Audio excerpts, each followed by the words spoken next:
Okay, students, this video is for your doubt then question number 21. Okay तो मैं 21 भी कर देता हूँ, 22 भी कर दूंगा, दोनों कर दूंगा। दोनों क्वेश्चन को मैं सॉल्यूशन दे दूंगा आप लोगों के लिए।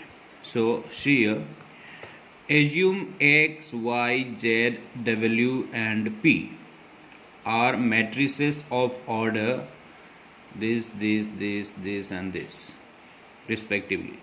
मतलब क्या है कि x, y, z, w और p ये सारे मैट्रिसेस हैं और हर एक मैट्रिक्स का ऑर्डर क्या दिया है। मैट्रिक्स x का ऑर्डर दिया है 2 क्रॉस n, मैट्रिक्स y का ऑर्डर दिया हुआ है 3 क्रॉस k, मैट्रिक्स z का ऑर्डर दिया हुआ है 2 cross p, okay, matrix w का ऑर्डर दिया हुआ है n cross 3 and finally matrix p का ऑर्डर दिया हुआ है p क्रॉस k।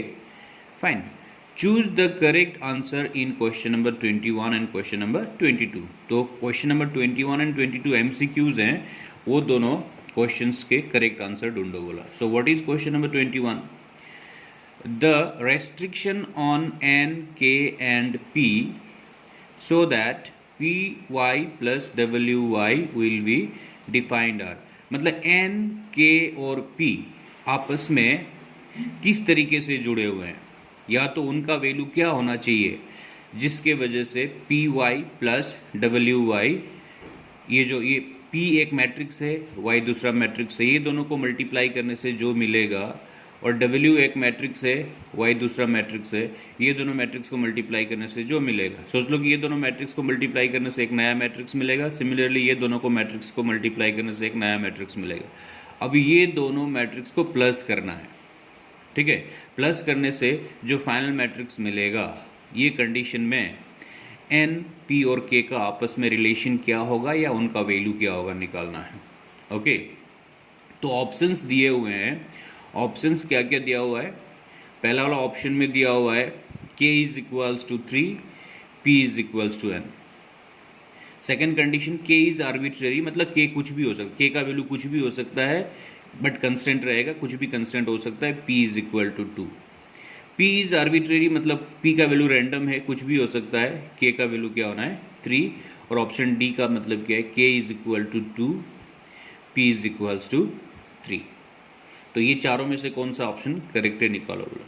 फाइन, चलो हम लोग को करना क्या है कि p Y plus W y will be defined बोला है। तो मतलब p Y plus W y का वैल्यू डिफाइंड रहेगा, तब जाके एन, पी और के का वैल्यू क्या होगा निकालो बोला।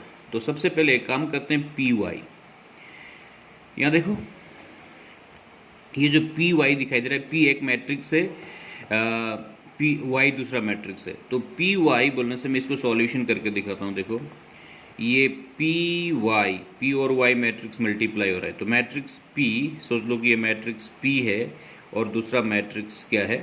वाई है। ये दोनों मैट्रिक्स मल्टीप्लाई हो रहा है। ओके, अभी p का ऑर्डर क्या था ढूंढो। मैट्रिक्स p का ऑर्डर क्या था?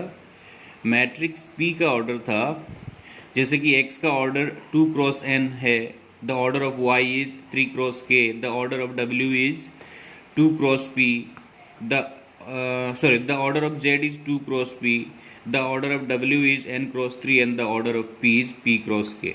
तो p क्रॉस k जो है मैट्रिक्स p का ऑर्डर है। तो ये मैट्रिक्स p का ऑर्डर को मैं नीचे में ऐसे हल्का लिख के रखो, p क्रॉस k हो गया। अभी y का ऑर्डर ढूंढने के लिए चलते हैं। y का ऑर्डर, ये देखो, ये जो मैट्रिक्स, ये मैट्रिक्स x का ऑर्डर था 2 क्रॉस n, मैट्रिक्स y का ऑर्डर क्या था? 3 क्रॉस k। चलो इधर आओ, मैट्रिक्स y का ऑर्डर को आप लोग लिखो 3 क्रॉस k। हो गया, शायद समझ में आएगा आप लोगों को। अभी मैंने आप लोगों को क्या सिखाया था? As I taught you earlier, whenever you multiply these two matrices then the resultant matrix will have the order. तो मैट्रिक्स पी वाई का ऑर्डर क्या होगा? ये जो पी वाई बोला था ना मैंने, तो मैट्रिक्स पी वाई का ऑर्डर क्या होगा? If you multiply two matrices then the order of the resultant matrix will be decided by the m of the first matrix and the n of the second में। Basically order मतलब m cross n होता है, तो यहाँ पे m cross n मतलब m का काम कौन कर रहा है? p, और यहाँ पे भी m क्रॉस n, n का काम कौन कर रहा है, k। जब दो मैट्रिक्स को मल्टीप्लाई करते हो तो रिजल्टेंट मैट्रिक्स का ऑर्डर जो फर्स्ट वाला मैट्रिक्स का m का पोजीशन वाला नंबर और सेकंड वाला मैट्रिक्स का n का पोजीशन वाला नंबर डिसाइड करता है। तो यहाँ पे m के पोजीशन में क्या है p और यहाँ पे n के पोजीशन में क्या है k। तो p क्रॉस क्या हो गया ये k। तो ये जो पी वाई है उसका ऑर्डर आया पी क्रॉस के। हमें क्या चीज़ को डिफाइन रखना था, पी वाई प्लस क्या था, डब्ल्यू वाई। तो चलो नेक्स्ट में चलते हैं हम लोग डब्ल्यू वाई में। डब्ल्यू वाई मतलब क्या है, मैट्रिक्स डब्ल्यू को मैट्रिक्स वाई से मल्टीप्लाई करना है। ओके फाइन, चलो अभी डब्ल्यू का ऑर्डर ढूंढते हैं, आगे चलते हैं। डब्ल्यू का ऑर्डर, फाइन, यहाँ देखो x का ऑर्डर क्या है 2 क्रॉस n, y का ऑर्डर क्या है 3 cross k। What is the order of z, it's 2 cross p। What is the order of w, the order of w is n cross 3। The order of w is what, n cross 3। तो the order of w is n cross 3। सो यहाँ पे देखो ये w का जगह में मैंने क्या लिखना है, w का ऑर्डर है n क्रॉस 3 एंड y का ऑर्डर क्या था, y का तो पहले मिल चुका है डब्ल्यू वाई, y का ऑर्डर दिस इज 3 क्रॉस के। ओके सो ये डब्ल्यू वाई अभी ये दोनों मल्टीप्लाई करने से मैट्रिक्स डब्ल्यू वाई मिला, तो इसका ऑर्डर क्या होगा, the order of the resultant matrix of the product of two individual matrices is decided by the number on the position of m of the first matrix and the number on the position of n of the second matrix। तो ये क्या होगा, n cross क्या होगा k, n cross k। Okay तो w का order भी हमें मिल गया। ओके तो अभी आते हैं हम लोग क्या दिखाना था, p Y plus W Y जो डिफाइन होना है, मतलब पी वाई एक मैट्रिक्स हो गया, अभी डब्ल्यू वाई दूसरा मैट्रिक्स हो गया। दोनों को प्लस करने से डिफाइंड होना मतलब दोनों ऐड कर सकने वाला कंडीशन होना चाहिए, ये दोनों को ऐड कर सकना चाहिए। तो इधर आओ, अभी एक काम करते हैं, यहाँ पे लिखते हैं ये पी वाई प्लस क्या लिखा है यहाँ पे डब्ल्यू वाई। ठीक है, तो पी वाई का ऑर्डर अभी कुछ देर पहले हमें मिला था, पी वाई का ऑर्डर क्या था p क्रॉस k, और डब्ल्यू वाई का ऑर्डर क्या था, डब्ल्यू वाई का ऑर्डर था हम लोगों का n क्रॉस k। ओके अभी ध्यान से सुनो, ये P Y plus W Y जो वेल डिफाइंड रहना, मतलब it must be defined. So I have given you one condition, two matrices can be added और subtracted only if they have the same order. दो matrix को add कर सकना चाहिए या तो सब्ट्रैक्ट करना चाहिए, सॉरी दो मैट्रिक्स को ऐड या सब्ट्रैक्ट किया जा सकता है कब, सिर्फ जब वो दोनों का ऑर्डर सेम हो। अभी ये दोनों का अगर ऑर्डर सेम होना है तो what is this is p cross क्या है तुम्हारा k and what is that n cross k। अगर ये दोनों का ऑर्डर सेम होना है तो नो डाउट k तो सेम आ रहा है, ये क्या है p और ये क्या है n, तो n इज इक्वल टू क्या होना पड़ेगा, n इज इक्वल्स टू क्या होना पड़ेगा p। अगर n is equal to p होगा तो सोच लो कि ये p क्रॉस k हुआ, तो ये भी क्या होगा p क्रॉस k। जब दोनों का ऑर्डर सेम होगा तब हम लोग ये दोनों को ऐड कर सकेगा।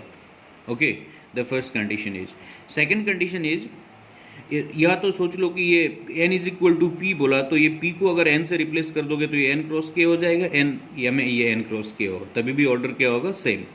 आई repeat one more time, p Y plus W y मतलब ये दोनों कब डिफाइंड होगा, मतलब p Y plus W y कब ऐड किया जा सकेगा, जब दोनों का ऑर्डर क्या होना चाहिए, सेम होना चाहिए।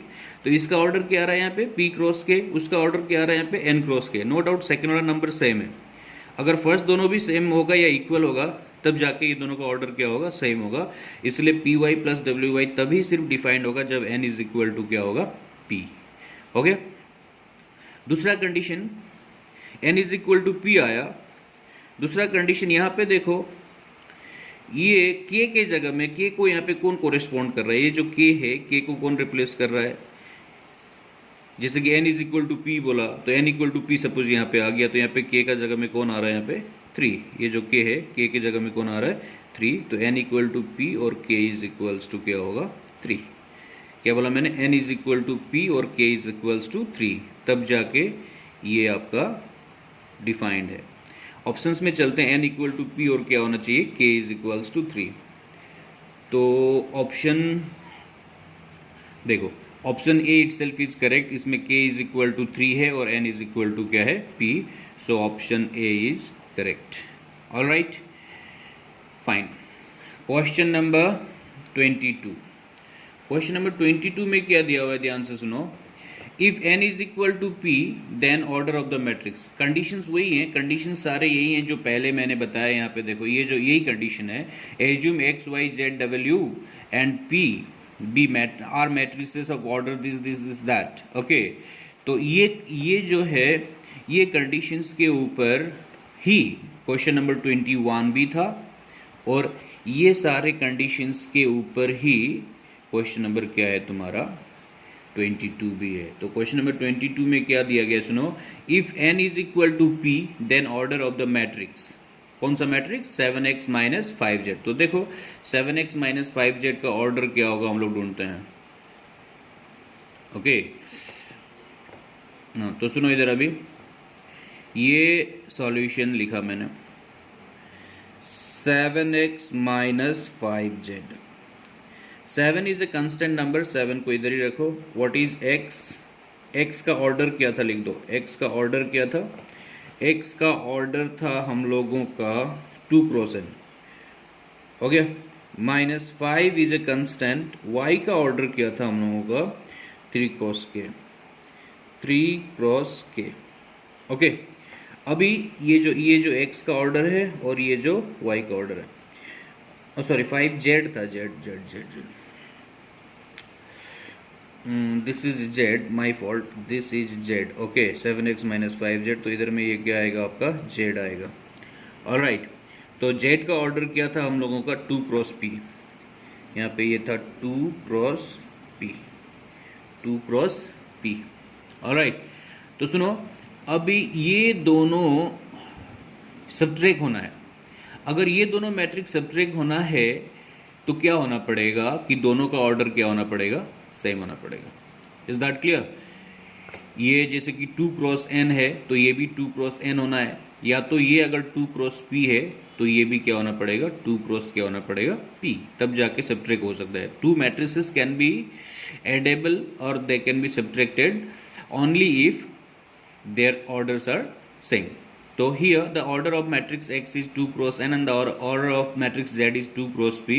So right now, so it cannot be subtracted. It can be subtracted only if n is equals to P. ध्यान से सुनो, अभी अगर ये n का बदले P आएगा तो ये भी 2 क्रॉस P हो जाएगा, ये भी 2 क्रॉस P हो जाएगा, तब ये दोनों सब्ट्रैक्ट हो सकता है। या तो ये P का बदली n आएगा, तब क्या होगा, ये भी 2 क्रॉस n होगा, ये भी 2 क्रॉस n होगा, तभी भी ये सब्ट्रैक्टेड होगा। तो ये दोनों मैट्रिक्स कब सब्ट्रैक्ट हो सकता है, कंस्टेंट नंबर डजंट मैटर, क्योंकि ये तो इंडिविजुअल मैट्रिक्स को मल्टीप्लाई करेगा। What matters here is the order of the matrix. तो here the order of the matrix is 2 cross n, there the order of the matrix is 2 cross p। So these 2 matrices can be subtracted only if both the matrices have the same order.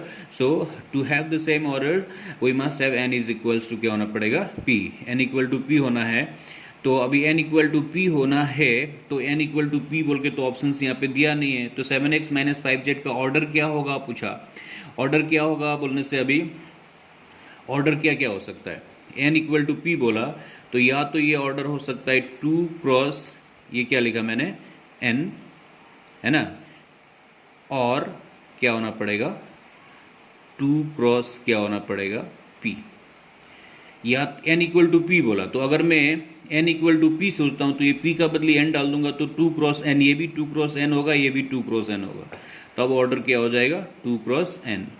फिर से n equal to p का मतलब क्या है, n को p से replace कर दो। पहले मैंने p को n से रिप्लेस किया था क्योंकि n इक्वल टू p था, तो ये भी 2 क्रॉस n हो गया था, या मैं p को मैंने n से रिप्लेस किया था तो ये भी 2 क्रॉस n हो गया था। जरूरत नहीं है ये जो p को ही n से रिप्लेस करो, n को p से रिप्लेस करके देखो, क्योंकि n इक्वल टू p बोला तो ये 2 क्रॉस n को कैसे रिप्लेस किया, p, और इसको p रहने दो, 2 क्रॉस p। तो इसका मतलब ये जो मैट्रिक्स है, ये जो 7x माइनस 5z मैट्रिक्स है, इसका ऑर्डर या तो 2 क्रॉस n होना पड़ेगा या तो 2 क्रॉस p, दोनों में से कोई एक होने से हो जाएगा। तो 2 क्रॉस n और 2 क्रॉस p। तो ऑप्शन में चलते हैं, तो देखो P क्रॉस 2 दिया है, P क्रॉस 2 नहीं है यहाँ पे, 2 क्रॉस P है, तो नहीं होगा। दूसरा वाला 2 क्रॉस N दिया है, 2 क्रॉस N है हमारे पास है, तो इसका मतलब ऑप्शन नंबर कौन सा करेक्ट है? Option number B is the correct answer. Is that clear? Thank you.